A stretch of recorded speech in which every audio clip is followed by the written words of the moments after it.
ಶಿಸ್ತಿನ ಸಿಪಾಯಿಗಳು ಅಂತ ಕರೆಸಿಕೊಳ್ಳುವಂಥ ಪೊಲೀಸ್ ಇಲಾಖೆಯಲ್ಲಿ ಕೆಲವೊಂದಿಷ್ಟರಿಂದ ಇಡೀ ಇಲಾಖೆಯ ಮಾನ ಮರ್ಯಾದೆಯನ್ನ ಮೂರು ಕಾಸಿಗೆ ಹರಾಜು ಹಾಕುವಂತ ಕೆಲಸವನ್ನ ಇದೀಗ ಆಗ್ತಾ ಇದೆ ಅನ್ನುವಂಥ ಆರೋಪಗಳು. ಯಾಕೆಂತಂದ್ರೆ ಒಬ್ಬರಿಲ್ಲ ಒಬ್ರು ಪೊಲೀಸ್ ಇಲಾಖೆಯಲ್ಲಿ ಇದ್ದಂಥ ಅಧಿಕಾರಿಗಳು ಈ ರೀತಿಯಾದಂಥ ಒಂದಿಷ್ಟು ಘಟನೆಗಳಿಗೆ, ಅದರ ಜೊತೆಗೆ ಕಳ್ಳತನ ಪ್ರಕರಣ ಆಗಿರ್ಬೋದು, ಬೇರೆ ಬೇರೆ ಕೇಸ್ಗಳಾಗಿರ್ಬೋದು, ಅದರಲ್ಲೂ ಈ ರಾಸಲೀಲೆ ವಿಡಿಯೋ ಅಂತ ಅಂದಾಗ, ರಾಸಲೀಲೆ ಆಡಿಯೋ ಅಂತ ಅಂದಾಗ ಠಾಣೆಗೆ ಬಂದಂಥ ಸಂದರ್ಭದಲ್ಲಿ ಪರಿಚಯ ಆಗೋದು, ಪರಿಚಯ ಆದ ನಂತರ ಅವರ ಜೊತೆನೆ ಒಂದಿಷ್ಟು ಚಕ್ಕಂದ ಆಡೋದು, ಚಕ್ಕಂದದ ಜೊತೆಗೆ ಈ ಚುಮ್ಮಾ ಚುಮ್ಮಿ ಅನ್ನುವಂಥ ಲೆಕ್ಕಾಚಾರ. ಅಂದರೆ ಇಲಾಖೆ ಅಂತಂದಾಗ ರಕ್ಷಕರೇ ಒಂದು ಕಡೆ ಭಕ್ಷಕರಾಗೋಗ್ಬಿಟ್ರಾ? ಸೊ ಯಾಕೆ ಈ ರೀತಿ ಆಗ್ತಾ ಇದೆ? ಅಧಿಕಾರದ ದುರುಪಯೋಗವನ್ನು ಪಡೆದುಕೊಳ್ತಾ ಇದ್ದಾರಾ? ಈ ರೀತಿಯಾದಂಥ ಪ್ರಶ್ನೆ ಸಹಜವಾಗಿ ಮೂಡ್ತಾ ಇದೆ. ಸೊ ಗೊತ್ತಾಗಿರ್ಬೋದು ಯಾರ ಬಗ್ಗೆ ಏನು ಕತೆ, ಇಷ್ಟೆಲ್ಲವೂ ಕೂಡ ಮಾತಾಡ್ತಾ ಇದ್ದಾರೆ ಅನ್ನೋದ್ರ ಬಗ್ಗೆಯೂ ಕೂಡ. ನೋಡಿ, ರಾಮಚಂದ್ರ ಅವರು ಕಾಮಚಂದ್ರ ಆಗಿದ್ಯಾಕೆ ಅನ್ನುವಂಥ ಒಂದಿಷ್ಟು ಪ್ರಶ್ನೆ ಸಹಜವಾಗಿ ಜನಕ್ಕೆ ಮೂಡ್ತಾ ಇದೆ. ಅದಕ್ಕೆ ಕ್ಲಾರಿಟಿ ಕೊಡುವಂಥ ಕೆಲಸವೂ ಕೂಡ ಮಾಡ್ತಾ ಇದ್ದಾರೆ ಅವರು. ಇದು AI ವಿಡಿಯೋ ಇರಬಹುದು, ನನಗೆ ಈ ವಿಡಿಯೋಗಳನ್ನು ನೋಡಿ ಶಾಕ್ ಆಗಿದೆ ಅಂತ ಸಮರ್ಥನೆ ಮಾಡಿಕೊಳ್ಳುವಂಥ ಪರಿಸ್ಥಿತಿ ಇದೀಗ ಎದುರಾಗಿದೆ. ಈಗ ಒಂದು ರೀತಿಯಾದಂಥ ತಲೆದಂಡ ಆಗಿದೆ ಅಂತಾನೆ ಹೇಳಬಹುದು. ಕಚೇರಿಯಲ್ಲೇ ಕುಚ್ಚು ಮಾಡಿದಂಥ ಅಧಿಕಾರಿಗೆ ಬಿಗ್ ಶಾಕ್ ಇದೀಗ. ಕಚೇರಿಯಲ್ಲೇ ಕುಚ್ ಮಾಡಿದ ಅಧಿಕಾರಿಗೆ ಬಿಗ್ ಶಾಕ್. ಚುಮ್ಮಾ ಕೊಟ್ಟಿದ ಕಾಮಚಂದ್ರ ರಾವ್ಗೆ ನಿನ್ನೆ ರಾಸಲೀಲೆ ವಿಡಿಯೋ ವೈರಲ್ ಎಂದು ಡಿಜಿಪಿ ಸಸ್ಪೆಂಡ್. ನಾನವನಲ್ಲ ಅಂದಿದ್ದಂತ ಅಧಿಕಾರಿಯ ತಲೆದಂಡ. ನಾನವನಲ್ಲ ಇದು ಮೋಸ್ಟ್ಲಿ AI ತಂತ್ರಜ್ಞಾನ, AI ವಿಡಿಯೋದಿಂದ ಈ ರೀತಿಯಾಗಿ ಎಡಿಟ್ ಮಾಡಿದ್ದಾರೆ ಅಂತ ರಾಮಚಂದ್ರ ರಾವ್ ಅವರು ಹೇಳಿಕೆಯನ್ನು ಕೊಡ್ತಾರೆ. ಕಚೇರಿಯಲ್ಲೇ ರಾಸಲೀಲೆ ಶುರು ಮಾಡಿದಂತ ರಾಮಚಂದ್ರ ರಾವ್ ಸಸ್ಪೆಂಡ್. ಅಲ್ಲದೆ ರಾಮಚಂದ್ರದ್ದು ಎನ್ನಲಾದಂತಹ ಪೋರಿಯೋ ಆಡಿಯೋ ಕೂಡ ಇದೀಗ ವೈರಲ್ ಆಗ್ತಾ ಇದೆ. ನಾನಿನ್ನ ಬಿಡಲಾರೆ ಚಿನ್ನ ಅನ್ನುವಂತ ಲೆಕ್ಕಾಚಾರದಲ್ಲಿ ನಿದ್ದೆ ಬರ್ತಾ ಇಲ್ಲ ಚಿನ್ನ, ನಿನ್ನದೇ ನೆನಪು ನನಗೆ. ಈ ಪ್ರಕರಣವನ್ನ ಗಂಭೀರವಾಗಿ ಪರಿಗಣಿಸಿರುವಂತಹ ಸರ್ಕಾರ ಈಗ ಸಸ್ಪೆಂಡ್ ಮಾಡಿ ಬಿಸಾಕಿದೆ. ಇಲಾಖೆ ತನಿಖೆ ಇರುವ ಹೊತ್ತಲ್ಲಿ ರಾಮಚಂದ್ರ ರಾವ್ ಅಮಾನತ್ತು. ಬಹಳಷ್ಟು ಒಂದು ರೀತಿಯಾದಂಥ ಪರಿಸ್ಥಿತಿ. ಆ ವಿಡಿಯೋಗಳನ್ನು ಗಮನಿಸ್ತಾ ಹೋದರೆ ಅದು ಏನ್ರಿ, ಅಬ್ಬಬ್ಬಬ್ಬಬ್ಬಬ್ಬಬ್ಬ, ಇದು ಯಾರನ್ನ ನಂಬಬೇಕೋ, ಏನು ಕಥೆನೋ, ಅಥವಾ ಇದು AI ವಿಡಿಯೋನ? ಇಷ್ಟೆಲ್ಲವೂ ಕೂಡ AI ವಿಡಿಯೋ ಎಡಿಟ್ ಮಾಡೋಕ್ಕಾಗುತ್ತಾ? ಆಗುತ್ತೇನ್ರಿ ಶ್ರೀನಿವಾಸ್ ವಿದ್ಯಾವರೇ ಹೇಳಿ. ನೋಡಿ, ನಮ್ಮ ದೇಶದಲ್ಲಿ ಅನೇಕ ಹುದ್ದೆಗಳಿದೆ. ಅದರಲ್ಲಿ ಪೊಲೀಸ್ ಹುದ್ದೆಗೆ ಒಂದು ಉನ್ನತ ಸ್ಥಾನ ಇದೆ. ಹೌದು, ನಮ್ಮ ದೇಶದಲ್ಲಿ ಕಾಕಿಗೆ, ಕಾವಿಗೆ, ಕಾದಿಗೆ ವಿಶೇಷ ಸ್ಥಾನಮಾನವಿದೆ. ಎಸ್. ಆದ್ರೆ DGP ರಾಮಚಂದ್ರ ಡ್ಯೂಟಿಯಲ್ಲಿ ಇರಬೇಕಾದ್ರೆ ಆ ಕಾಕಿಯನ್ನ, ಪವಿತ್ರವಾದಂತಹ ಕಾಕಿಯನ್ನ ಹಾಕೊಂಡು ಅವರದ್ದೇ ಕಚೇರಿಯಲ್ಲಿ, ಅಂದ್ರೆ ಅನ್ನ ತಿನ್ನೋ ಕಚೇರಿಯಲ್ಲಿ ಸಗಣಿ ತಿನ್ನೋ ಕೆಲಸ ಮಾಡಿದಾರಲ್ಲ. ಒಬ್ಬ ನಾರ್ಮಲ್ ಪ್ರಜೆ ಪೊಲೀಸರಿಗೆ ಏನಂತ ಹೇಳಬೇಕು? ಸುಮ್ಮನೆ ನೀವು ವೆಹಿಕಲ್ ಅಲ್ಲಿ ಹೋಗಿ ನಿಮ್ಮನ್ನ ಅಡ್ಡ ಹಾಕ್ಬಿಟ್ಟು ನಿಮ್ಮ DL ತಗೊಳ್ತಾರೆ, ಅದು ತಗೊಳ್ತಾರೆ, ಇದು ತಗೊಳ್ತಾರೆ, ಏನೆಲ್ಲಾ ಚೆಕ್ ಮಾಡ್ಬಿಡ್ತಾರೆ. 108 ಪ್ರಶ್ನೆಗಳು ಮಾಡ್ತಾರೆ, ಅಷ್ಟು ಫೈನ್ ಮಾಡ್ತಾರೆ. ಸರ್ಕಾರದ ಒಂದು ರೂಲ್ಸ್ ಅಂಡ್ ರೆಗ್ಯುಲೇಷನ್ಸ್, ಅದಕ್ಕೆ ಜನ ಕೂಡ ಬದ್ಧರಾಗಿದ್ದಾರೆ.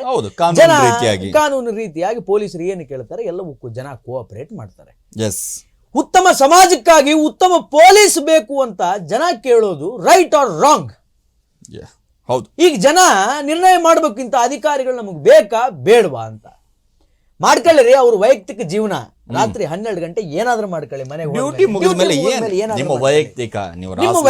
ರಾಸಲೀಲೆ ಆದ್ರೂ ಆಡಿ, ಏನಾದ್ರೂ ಮಾಡ್ಕೊಳ್ಳಿ. ಆದ್ರೆ ನೀವು ಮಾಡಿದ್ಯಲ್ಲಿ, ಆ ಕೆಲಸ ಮಾಡಿದ್ದಲ್ಲಿ ಸ್ವಾಮಿ, ನೀವು ಅದೇ ಕಚೇರಿಯಲ್ಲಿ ಯಾವ ನೀವು ಯೂನಿಫಾರ್ಮ್ ಅನ್ನ ಹಾಕೊಂಡು ಜನರಿಗೆ ನ್ಯಾಯ ಒದಗಿಸಬೇಕು, ಜನರಿಗೆ ನ್ಯಾಯವನ್ನು ಕೊಡಿಸಬೇಕು ಅಂತಹ ಯೂನಿಫಾರ್ಮ್ ಹಾಕೊಂಡು ಇಂಥ ನೀಚ್ ಕೆಲಸ ಮಾಡ್ತಾ ಇದ್ದೀರಲ್ಲ, ವಾಟ್ ನಾನ್ಸೆನ್ಸ್. ಮತ್ತೆ ಅದನ್ನು ಸಮರ್ಥನೆ AI ವಿಡಿಯೋ ಮಾಡಿದ್ದಾರೆ ಅಂತ ರೀ ರಾಮಚಂದ್ರ ಅವರೇ, DGP ಸಾಹೇಬ್ರೆ, ಮಾಜಿ DGP ಸಾಹೇಬ್ರೆ, ಯಾರಿಗೆ ನೀವು ಗೂಬೆ ಕುಡ್ಸೋಕೆ ಹೋಗ್ತಾ ಇದ್ದೀರಿ? ನಿಮ್ಮದೇ ಡಿಪಾರ್ಟ್ಮೆಂಟ್ ಅಲ್ಲಿ ಇರೋರು ಅಷ್ಟು ಪೆದ್ರ, ನಿಮ್ಮ ಪೊಲೀಸರ ಮೇಲೆ ನಿಮಗೆ ವಿಶ್ವಾಸ ಇಲ್ವಾ? ನಿಮ್ಮ ಪೊಲೀಸರಿಗೆ ನೀವು ಸುಳ್ಳು ಹೇಳಕ್ ಹೊರಟಿದ್ದೀರಾ? ಯಾರಿಗೆ ಸುಳ್ಳು ಹೇಳ್ತಿದ್ದಾರೆ ಇವರು? ಮಾಧ್ಯಮದವ್ರಿಗೆ ಸುಳ್ಳು ಹೇಳ್ತಿದ್ದಾರಾ? ಜನರಿಗೆ ಸುಳ್ಳು ಹೇಳ್ತಿದ್ದಾರಾ? ಅಥವಾ ನಿಮ್ಮ ಡಿಪಾರ್ಟ್ಮೆಂಟಿನ ಪೊಲೀಸ್ ಅಧಿಕಾರಿಗಳಿಗೆ ಸುಳ್ಳು ಹೇಳ್ತಾ ಇದ್ದೀರಾ? AI ಜನರೇಟೆಡ್ ವಿಡಿಯೋ ಅಂತ ಹೇಳ್ತಿರಲ್ವಾ? AI ಜನರೇಟೆಡ್ ಅನ್ನೋದಕ್ಕೆ ನಿಮ್ಮ ಹತ್ರ ಏನು ಪ್ರೂಫ್ ಇದೆ ಸ್ವಾಮಿ? ಅದನ್ನ ಹೆಂಗೆ ಸಮರ್ಥನೆ ಮಾಡ್ಕೊಳ್ತೀರಿ? ಇಟ್ಸ್ AI ಜನರೇಟೆಡ್ ವಿಡಿಯೋ ಅಂತ. ನೋಡಿ, ಪೊಲೀಸರ ಸಮವಸ್ತ್ರದಲ್ಲೇ ಸರಸ ಸಲ್ಲಾಪ ಆಡ್ತಾ ಇರುವಂಥದ್ದು. ಯಾರಾದರೂ ಒಂದಿಷ್ಟು ಅನ್ಯಾಯ ಆಗಿದೆ ಅಂತ ಅಂದಾಗ ಪೊಲೀಸ್ ಠಾಣೆಗೆ ಮೆಟ್ಲತ್ತದಂಥ ಸಂದರ್ಭದಲ್ಲಿ ನಮಗೆ ಅನ್ಯಾಯ ಆಗಿದೆ ಸ್ವಾಮಿ, ನಮಗೆ ನ್ಯಾಯ ದೊರಕಿಸಿ ಕೊಡಿ ಅಂತ ಒಂದಿಷ್ಟು ಕಂಪ್ಲೇಂಟನ್ನು ಕೊಡೋಕೆ ಬಂದರೆ ಆ ಮಹಿಳೆಗೆ ಹಿಂದೆ ಮುಂದೆ ಯಾರಿದಾರೋ ಇಲ್ಲೋ ಇದೇ ರೀಸೆಂಟ್ ಆಗಿ ಬಿಜಾಪುರದಲ್ಲಿ ಒಂದು ಸುದ್ದಿ ಪ್ರಸಾರ ಮಾಡಿದ್ವಿ ನಾವೇ. ಎಸ್, ಒಬ್ಳು ಮಹಿಳೆ ಕಂಪ್ಲೇಂಟ್ ಕೊಡಕ್ಕಂತ ಬಂದಾಗ ಅವಳ ಜೊತೆ ಸಂಸಾರವೇ ಹಾಳಾಗೋಗ್ಬಿಡುತ್ತೆ ಈಗ. ಅವಳ ಜೊತೆ ಒಬ್ಬ ಪೊಲೀಸ್ PSI ಕಾಂಟ್ಯಾಕ್ಟ್ ಅನ್ನು ಹೊಂದಿ ಅವಳ ಜೊತೆ ಸಂಬಂಧವನ್ನ ಇಟ್ಕೊಂಡು ಹೌದು ದೊಡ್ಡ ರಂಪರಾಮಾಯಣ ಆಗಿ ಹೌದು ಆಕೆಯ ಗಂಡ ಸ್ಟೇಷನ್ಗೆ ಬಂದು ನಿಮ್ಮ PSI ಇಂದ ಹಿಂಗಾಗಿದೆ, ನನ್ನ ಹೆಂಡತಿ ಬ್ರೈನ್ ವಾಶ್ ಮಾಡ್ಬಿಟ್ಟಿದೆ ನಿಮ್ಮ PSI, ನನಗೆ ನನ್ನ ಮಗನಿಗೆ ನ್ಯಾಯ ಕೊಡಿಸಿ ಅಂತ ಸ್ಟೇಷನ್ ಮುಂದಕ್ಕೆ ಬಂದ. ಅಲ್ರಿ, ಕಾನ್ಸ್ಟೇಬಲ್, ಹೆಡ್ ಕಾನ್ಸ್ಟೇಬಲ್, PSI, SIಗಳು ಮಾಡ್ತಿದ್ರು ಈ ತರದ ಕೆಲಸ ಅಂತ ಅನ್ಕೊಂಡ್ರೆ DGP ತನಕ ಹೋಗ್ಬಿಟ್ಟಿದೆಯಲ್ಲ. ಕರ್ನಾಟಕ ಪೊಲೀಸ್ ವ್ಯವಸ್ಥೆ ಮೇಲೆ ಜನಗಳ ನಂಬಿಕೆ ಇಡಬೇಕಾ ಇಡಬಾರ್ದ? ನಂಬಿಕೆ ಹುಟ್ಟುತ್ತಾ ಅಥವಾ ಈ ಇರ್ತಕ್ಕಂತಹ ನಂಬಿಕೆ ಮುಂದೆ ಸಾಕೊಂಡು ಹೋಗುತ್ತಾ? ನಾನು ಮಗದೊಮ್ಮೆ ಹೇಳ್ತೀನಿ ಸಿರಾಜ್, ಎಷ್ಟೋ ಕೇಸಸ್ಗಳಲ್ಲಿ ಕರ್ನಾಟಕ ಪೊಲೀಸರು did a fantastic job. Yes, ಯಾಕೆಂದ್ರೆ ಕರ್ನಾಟಕದ ಪೊಲೀಸ್ ಅಧಿಕಾರಿಗಳ ಆ ರೀತಿಯಾದಂತ ಕೆಲಸ ಮಾಡಿದ್ದಾರೆ. ಎಸ್, ಬಟ್ ಆದ್ರೆ ಇಂಥವರಿಂದ ಮಾಡಿರ್ತಕ್ಕಂತಹ ಎಲ್ಲಾ ಕೆಲಸಗಳು ನೀರಲ್ಲಿ ಹುಂಚೆ ಹಣ್ಣು ತೊಳೆದಂಗ ಆಗ್ತಾ ಇದೆ. ಡಿಪಾರ್ಟ್ಮೆಂಟಿನ ಮರ್ಯಾದೆ ಹೋಗ್ತಾ ಇದೆ. ನಿಷ್ಠಾವಂತರು ಅಂತ ಯಾರಿದ್ದಾರೆ, ಯಾರು ಕರೆಸ್ಕೊಳ್ತಾ ಇದ್ದಾರೆ, ಅವರೆಲ್ಲರೂ ಕೂಡ ಇವತ್ತು ಅನಿಷ್ಠಾವಂತರು ಅಂತ ಪಟ್ಟಿ ಕಟ್ಕೊಳ್ಳುವಂತಹ ಒಂದು ಪರಿಸ್ಥಿತಿ, ತಲೆದಂಡ ತರುವಂತಹ ಒಂದು ಪರಿಸ್ಥಿತಿ ಇವತ್ತು ಎದುರಾಗಿದೆ ಬಿಕಾಸ್ ಆಫ್ ದೀಸ್ ಫೆಲೋಸ್, ಇಂಥವರಿಂದ. ಎಸ್, ಕರ್ನಾಟಕದ ಪೊಲೀಸರು ಅಂತಂದ್ರೆ ಅದಕ್ಕೆ ಆದಂತ ಘನತೆ, ಒಂದು ಗೌರವ. ಅದರಲ್ಲೂ ಕೂಡ ನಮ್ಮ ಕರ್ನಾಟಕ ಪೊಲೀಸರು ಒಂದು ಕಡೆ ಏನಾದ್ರೂ ಕೇಸನ್ನ ಏನಾದ್ರೂ ಹ್ಯಾಂಡ್ ಓವರ್ ತೊಂದ್ರು ಅಂತಂದ್ರೆ ಸರಿ ಸುಮಾರು 12 ಗಂಟೆ 24 ಗಂಟೆಯಲ್ಲೇ ಅದು ಎಂತ ಕೇಸ್ ಆದ್ರೂ ಕೂಡ ಭೇದಿಸುವಂತ ಪವರ್, ತಾಕತ್ ಇರುವಂತದ್ದು ನಮ್ಮ ಕರ್ನಾಟಕ ಪೊಲೀಸರಿಗೆ. ಅದು ನಮ್ಮ ಕರ್ನಾಟಕದ ಒಂದು ಗತ್ತು. ಅದರಲ್ಲೂ ಕರ್ನಾಟಕದ ಪೊಲೀಸರಲ್ಲೇ ಕೆಲವೊಂದಿಷ್ಟು ಈ ಪೊಲೀಸ್ ಇಲಾಖೆಯಲ್ಲಿ ಇರುವಂತ ಕೆಲವೊಂದಿಷ್ಟು ಜನರಿಂದ ಹಿಂಗಾಗೋಗ್ಬಿಟ್ಟಿದೆ ಅಂತಂದ್ರೆ ಪೊಲೀಸ್ ಇಲಾಖೆಯ ಮಾನ ಮರ್ಯಾದೆ ಹರಾಜ್ ಹಾಕುವಂತ ಕೆಲಸ ಮಾಡ್ತಾ ಇದ್ದಾರೆ. 3 ಕಾಸಿಗೆ ಮಾನ ಮರ್ಯಾದೆ ಹರಾಜ್ ಹಾಕುವಂತ ಕೆಲಸ ಮಾಡ್ತಾ ಇದ್ದಾರಲ್ಲ. ಒಂದ್ ಕಡೆ AI ಜನರೇಟ್ ಅಂತ ಹೇಳ್ತಾರೆ ನೋಡಿ, ಇನ್ನೂ ಕೂಡ ತನಿಖೆಯಲ್ಲಿದೆ. AI ಜನರೇಟ್ ಅದು ಇರಬಹುದು. ಈಗ ಅಮಾನತಾಗಿ ತಲೆದಂಡ ಆಯ್ತಾ, ಮಾನ ಮರ್ಯಾದೆ ಹೋಯ್ತಾ? ಇದೇ ರಾಮಚಂದ್ರ ಅವರ ಕುಟುಂಬ ಈಗೆಲ್ಲೂ ಕೂಡ ಒಂದ್ ಕಡೆ ತಲೆ ತೆಗೆಸುವಂತ ಘಟನೆ ಆಯ್ತಾ? ಅವ್ರ ಮಗಳು ತಾನೆ, ಅವ್ರ ಮಗಳ ಸಾಕ್ ಮಗಳ ರನ್ಯಾ ರಾವ್. ಎಸ್, ಗೋಲ್ಡ್ ದುಬೈಯಿಂದ ಗೋಲ್ಡ್ ತಗೊಂಬಂದು ಒಳಗಡೆ ಹೋಗಿದ್ರಲ್ಲ, ಇವ್ರ ಮಗಳೇ, ಮಗಳು ಸಾಕ್ ಮಗಳು ಏನೋ ಆಗಬೇಕು ಸುಡುಗಾಡು. ಇಂಥವ್ರಿಂದ ಡಿಪಾರ್ಟ್ಮೆಂಟಿನ ಮರ್ಯಾದೆ ಹೋಗ್ತಾ ಇದೆಯಲ್ಲ.